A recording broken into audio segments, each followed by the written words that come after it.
Study abroad is quite a unique experience, and if you are going to study in Australia, it's gonna be even much more than that. One of the reasons is obviously it's quite far from other parts of the world. So in this video, we will talk about everything you need to know about studying in Australia. It's gonna be quite a detailed video, so make sure to stick around till the end. Now the first thing first, we should understand the benefits of studying in Australia. So we'll discuss the four main benefits. Number one is world-class education. So Australian education is quite unique, and many Australian universities rank really well in the top world ranking of the universities. In fact, 7 to 8 universities usually rank in the top 100. So that is one of the main reasons for many international students choosing to study in Australia. The next reason is course availability. So there are approximately 25,000 courses that are available for international students to study in Australia. That's a lot of courses that you can choose from. The next one is scholarships. So there are different types of scholarships available for many international students. It could be Australian government sponsored, or it could be even university sponsored as well. We will discuss them in bit more detail in the next few minutes. And last but not the least, it helps you to improve your English. English is the most commonly spoken language in Australia, so if you are planning to study here, chances are that you will end up improving your English. Now let's discuss about some key requirements for studying in Australia. So one of the things will be having a passport. You'll need obviously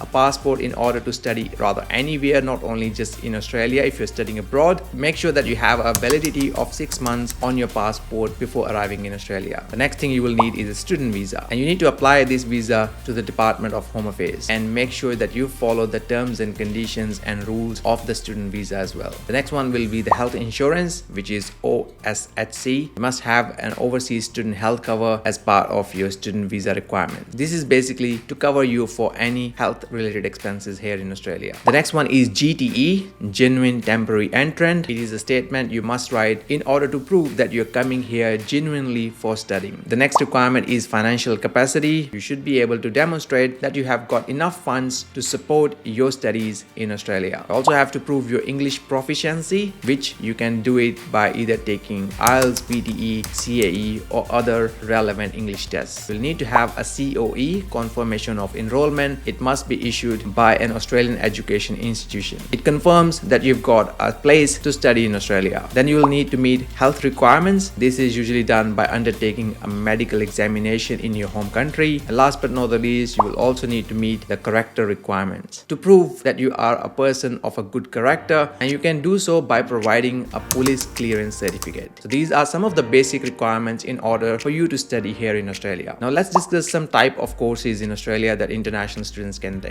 So we can divide these courses into 3 main categories. You have English courses, vocational courses, and degree programs. For English courses, you can take general English, business English, or you can also take preparation for an official English test, like for IELTS, TOEFL, or Cambridge. Now in English courses, duration will depend upon how is your level of English is, but if you want to get a student visa just for English programs, then you need to have at least 12 weeks of English program enrollment. The next one is vocational courses. So vocational courses are also known as VET courses, vocational and education training. It can be Certificate 1, Certificate 2, Certificate 3, Certificate 4 diploma, and advanced diploma. The diploma courses can range from 6 months to 18 months, and the advanced diploma courses can be anywhere from 1 year to 2 years, depending upon the type of course you choose. Next one is degree programs. So it can be undergraduate program like bachelor's degree, postgraduate like master's, and doctoral programs like PhD. So for the durations, the bachelor's degrees are usually 3 to 4 years. Master's degree can be anywhere from 1 to 3 years, and the doctorate degrees or PhD degrees can be from 3 to 5 years. Now in regards to the top list of universities, we'll talk about the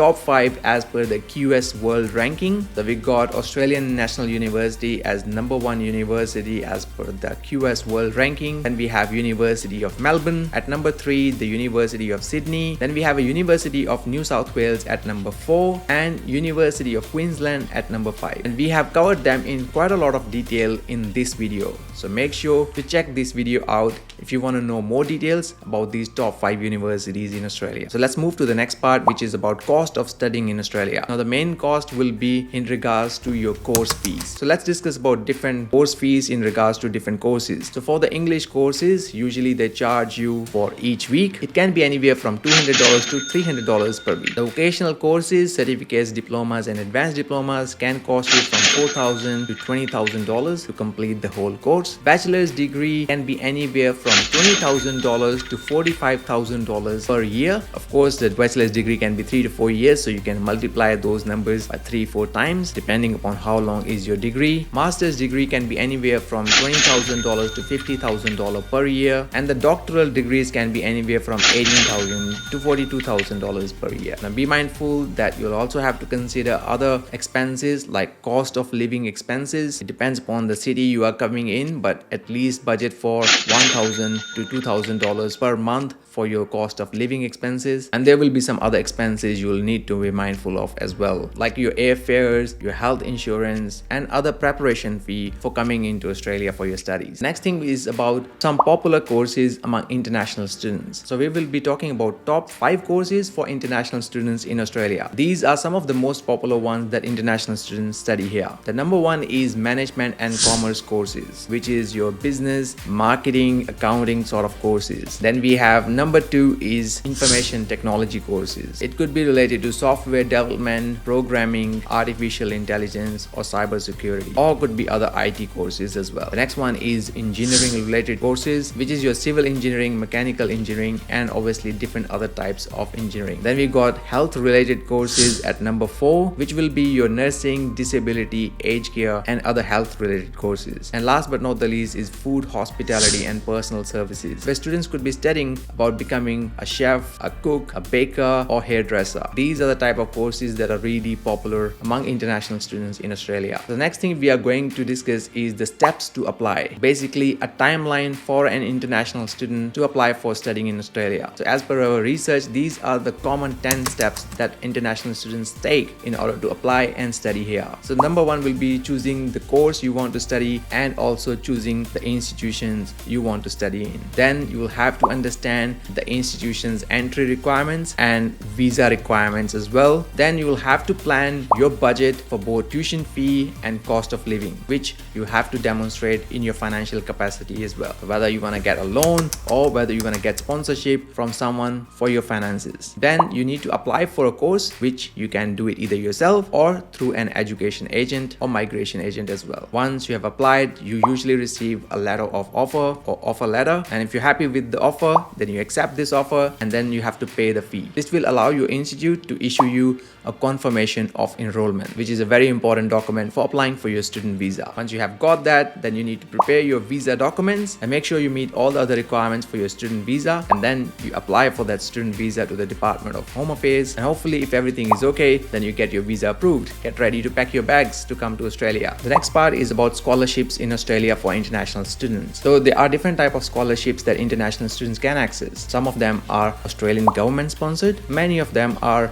university or institution sponsored as well, and there are some public and private entities who can also sponsor some of the international student studies here. So Australian government sponsored 3 main scholarships for international students. The number 1 is Australia Awards, then the next popular one is Destination Australia, and last but not the least is a research training program. Now when it comes to university or institution scholarships, you should go to the website of a relevant university and look up for a scholarship section for international students. Some of the popular ones are Deacon's Vice Chancellor's International Scholarship, Macquarie's Vice Chancellor's International Scholarship, Monash International Leadership Scholarship, and Graduate Research Scholarships by Melbourne University. But apart from these, there are plenty of other type of scholarships. Make sure to visit the relevant university's website for more details regarding scholarships. A couple of other important things you need to know about studying in Australia. The first one is orientation. Orientation is also known as O Week. It's basically a welcome week for the students. It helps them to settle into the university life and make them understand about different things regarding the institution, regarding their course. Obviously, you can meet and greet people, including your teachers. There are campus tours, a lot of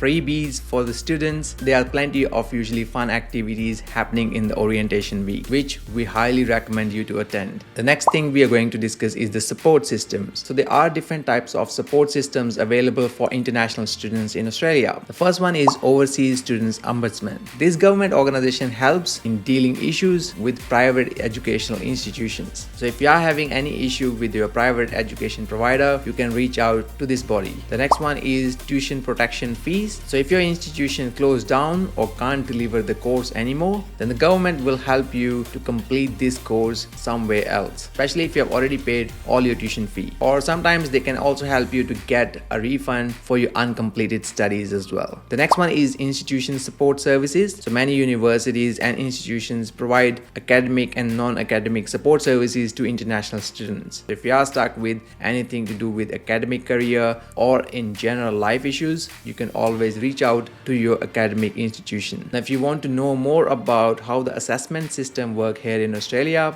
I highly recommend you to check one of our previous videos. Here we are providing lots of details regarding how the assessment system works, how you should be doing your assessments, and plagiarism and referencing as well. Now we've got very detailed guide about studying in Australia on our website as well. So make sure to check this page out, as there's plenty of other useful content on this page. And if you find any value in today's video, please make sure to like and share it with your friends as well. And we always look forward to your feedback and any other ideas you have for other videos you would like to watch on the channel as well. Let us know about that in the comment section below. And as always, thank you for watching. See you in the next one.